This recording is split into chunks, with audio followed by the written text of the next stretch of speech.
Bab 1. Ekonomi zaman tradisional.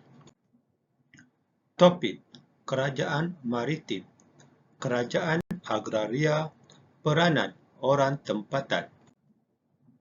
Kerajaan-kerajaan Melayu zaman tradisional adalah berasaskan ciri-ciri maritim dan agraria. Antaranya termasuklah Kerajaan Kedah, Sriwijaya, Majapahit, Funan dan Angkor. Kerajaan maritim bergantung kepada kegiatan perdagangan serta kegiatan yang berkaitan dengan laut, terletak di pesisiran pantai dan muara sungai. Laut dan sungai menjadi laluan utama. Pelabuhan amat penting sebagai pusat perdagangan, pusat jual beli, tempat menyimpan barang perdagangan, tempat persinggahan pelayar dan juragan. Contoh negeri atau kerajaan yang bersifat maritim: Kerajaan Sriwijaya, Kerajaan Kedah, Kerajaan Melaka, Kerajaan Johor. Kerajaan Sriwijaya merupakan sebuah kerajaan Melayu yang berpusat di Palembang, Sumatera Utara. Pusat pemerintahannya terletak di tenggara Sumatera, iaitu di tepi Sungai Musi, iaitu Kota Palembang sekarang. Merupakan salah sebuah kerajaan maritim yang terawal dan terbesar. Kerajaan ini telah diasaskan pada kurun ke-7 dan berakhir pada penghujung kurun ke-13. Kawasan Kerajaan Sriwijaya mempunyai kelebihan dari sudut perhubungan melalui sungai ke kawasan hutan rimba di Sumatera dan Semenanjung, termasuklah kejajahan takluknya termasuk ke Kepulauan Riau Lingga dan kawasan hutan bakau pantai yang berdekatan. Menguasai bandar-bandar pelabuhan Melayu seperti Kedah Tua, Melayu Jambi dan Kerajaan Palembang di Sumatera. Kemudiannya telah menjadi pelabuhan yang makmur dan kaya. Pelabuhan Kerajaan Sriwijaya pula terletak berhampiran dengan tempat pertembungan Laut Cina Selatan, Kerajaan Melaka dan Selat Sunda yang amat sesuai untuk persinggahan para pedagang. Pelabuhan Kerajaan Sriwijaya merupakan pelabuhan yang sibuk dengan beratus-ratus buah sampang kolik yang memuatkan tikar, nipah, kulit kura-kura, lilin lebah dan kayu wangi. Contoh: Peta Kerajaan Sriwijaya menjadi pusat perdagangan untuk barangan dari negara India, Asia Barat, China dan juga wilayah yang terletak di bawah jajahan takluknya. Kerajaan Sriwijaya juga terletak di tengah-tengah kawasan perdagangan rempah di rantau Asia Tenggara, menyebabkan kerajaan ini menjadi pusat pengumpulan rempah ratus dan hasil-hasil lain yang diperlukan oleh pedagang asing. Perdagangan emas dan kapur barus telah menyebabkan kerajaan ini menjadi kaya raya. Dalam tempoh tenang semasa musim angin monsun, barangan dari seberang laut mudah dipunggah di pelabuhan Kerajaan Sriwijaya seperti barangan mutiara, bau-bauan, air wangi, bunga Cina, kasturi, batu ambar, sutera dan sebagainya. Hasil-hasil setempat boleh dipilih, digeritkan, dicampur dan dimuatkan ke kapal dan selebihnya disimpan untuk pembeli-pembeli lain. Di samping itu, terdapat kemahiran untuk membaiki dan membekal kapal untuk pelayaran pulang. Kerajaan Sriwijaya telah memastikan terdapat etika perdagangan yang baik dan segala kemudahan perniagaan untuk bergerak sebagai sebuah pelabuhan entrepot. Kerajaan Kedah. Kegiatan perdagangan semakin berkembang maju di antara kurun ke-10 dan ke-12 disebabkan oleh penanaman padi di Pamahlana Kedah. Pelabuhan kerajaan ini adalah berbentuk entrepot yang menjalankan perdagangan barangan dari luar negara seperti Arab dan China. Pelabuhan ini juga mengumpulkan hasil-hasil laut dari pusat pemunggahan. Selain itu, terdapat juga kemudahan untuk menyimpan barangan. Ini menjadikan pelabuhan di Kerajaan Kedah sebagai pusat pemunggahan kapal di antara dua monsun. Lembah Bujang merupakan pusat perdagangan yang terpenting di Asia Tenggara. Kedudukannya yang strategik menyebabkan tempat ini menjadi tumpuan pedagang dari timur dan barat. Kemudahan untuk menyimpan barangan dan bekalan makanan dan air yang mencukupi menjadikan ekonomi kerajaan ini berkembang dengan pesat. Kerajaan Melaka diasaskan oleh putera Sriwijaya yang berbangsa Melayu yang berasal dari Palembang iaitu Parameswara di antara tahun 1400 hingga 1403. Pada awalnya, Melaka bukanlah sebuah kerajaan Islam.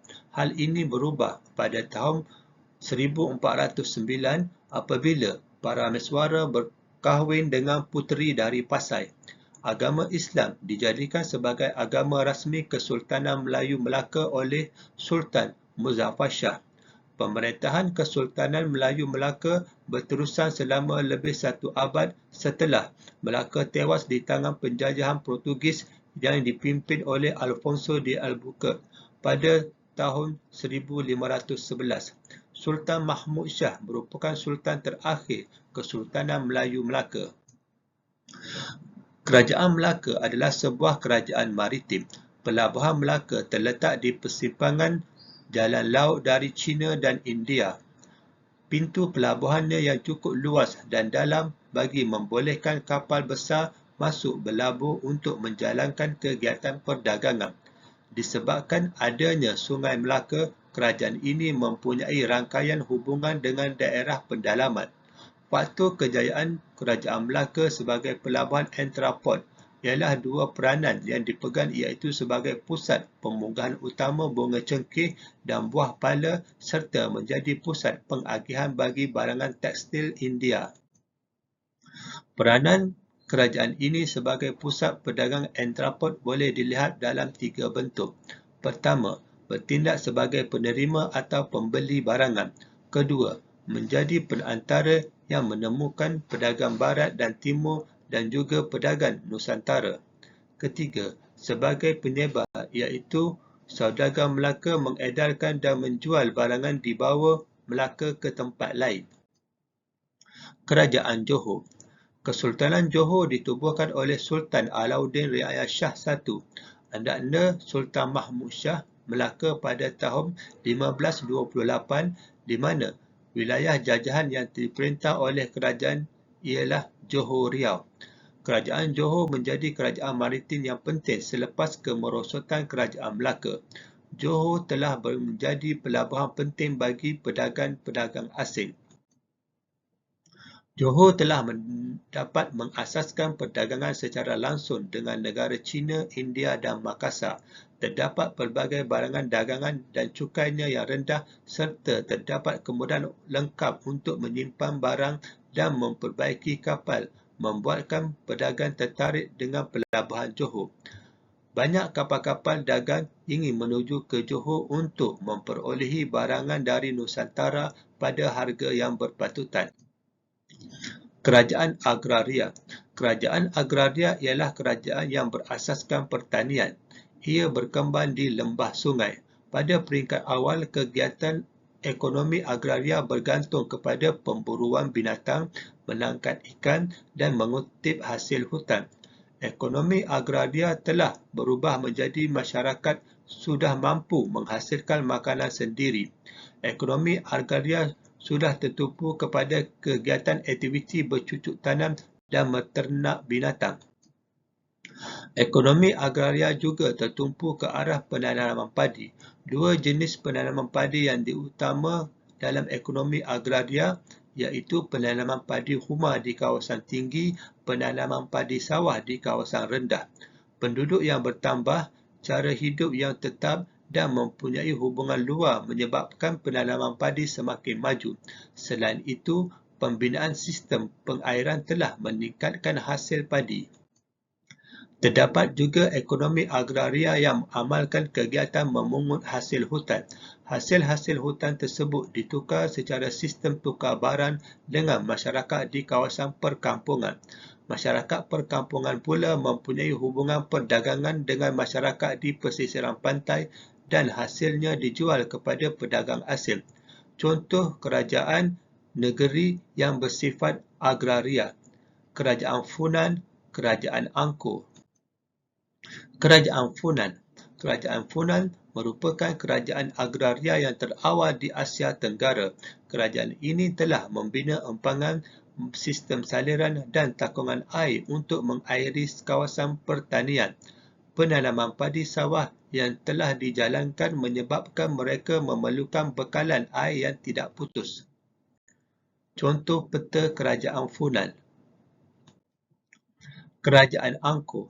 Pusat Kerajaan Angkor terletak di kawasan hilir sungai kawasan pertanian. Ibu negeri Khmer terletak berhampiran dengan Tasik Tonle Sap.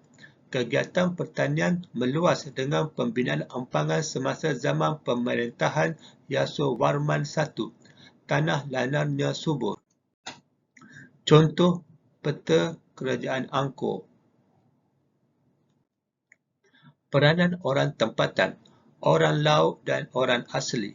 Orang laut mendiami tepi pantai dan tebing sungai, mempunyai pengetahuan yang luas tentang benteng, karang dan benteng pasir yang sangat berbahaya, mempunyai ilmu pengetahuan tentang keadaan angin tempatan, mengawal jalan-jalan laut dari angkara Perompak dan Lanun, pasukan perang yang kuat dan berani, mempunyai kemahiran mendayung perahu. Oleh itu, orang laut menjadi anak-anak kapal utama dan menjadi tulang belakang kepada angkatan laut. Kerajaan Sriwijaya lebih banyak bergantung kepada peranan orang laut. Orang laut meronda laut untuk mengekalkan kekuasaan Kerajaan Sriwijaya ke atas kapal dagang yang menggunakan perairan Selat Melaka. Orang laut mempunyai sifat tak setia yang kuat dan mengambil tindakan kepada pesaing-pesaing yang lain. Orang asli tinggal di sepanjang pesisir pantai dan juga di pinggir hutan, hidup dengan mengutip hasil hutan, mempunyai hubungan perdagangan dengan dunia luar, mempunyai sumber tenaga yang penting untuk aktiviti perdagangan. Pengetahuan orang asli tentang kehidupan hutan, cara mengutip dan mengumpul hasil hutan sangat penting untuk perdagangan. Pembesar dan Sultan. Pembesar memainkan peranan penting dalam memungut cukai di kawasan pentadbirannya. Semua pedagang yang melintasi daerahnya akan dikenakan cukai di pangkalan cukai yang didirikan di sepanjang sungai. Cukai ini dibayar dalam bentuk barangan. Sebahagian hasil cukai dibayar kepada golongan pemerintah sebagai ufti. Kekuasaan pembesar terletak kepada kekuatan ekonomi. Oleh itu, para pembesar berusaha untuk menambahkan bilangan penduduk untuk mendapatkan hasil yang banyak. Melalui kemajuan ekonomi, para pembesar dapat mengenakan cukai ke atas barangan yang dibawa keluar dari kawasan untuk tujuan pengeksportan. Sultan. Sultan merupakan golongan pemerintah. Sultan telah pun menjalankan perdagangan secara besar-besaran. Sultan Muzaffar Shah, pemerintah Melaka, telah melabur modal dalam kegiatan perdagangan, terutamanya kapal-kapal yang dihantar untuk mendapatkan barang dagangan. Cucunya, Sultan Alauddin, telah memiliki kapal yang berdagang di luar Melaka. Mereka melantik nakhoda atau ketua saudagar sebagai wakil mereka dalam menjalankan perdagangan. Dari segi ekonomi, Sultan berkuasa mengeluarkan surat kebenaran untuk membeli, menjual dan memajak cukai ke atas pedagang. Sultan juga bertanggungjawab mewujudkan hubungan baik dengan kawasan-kawasan yang boleh mendatangkan sumber ekonomi. Pedagang Nusantara.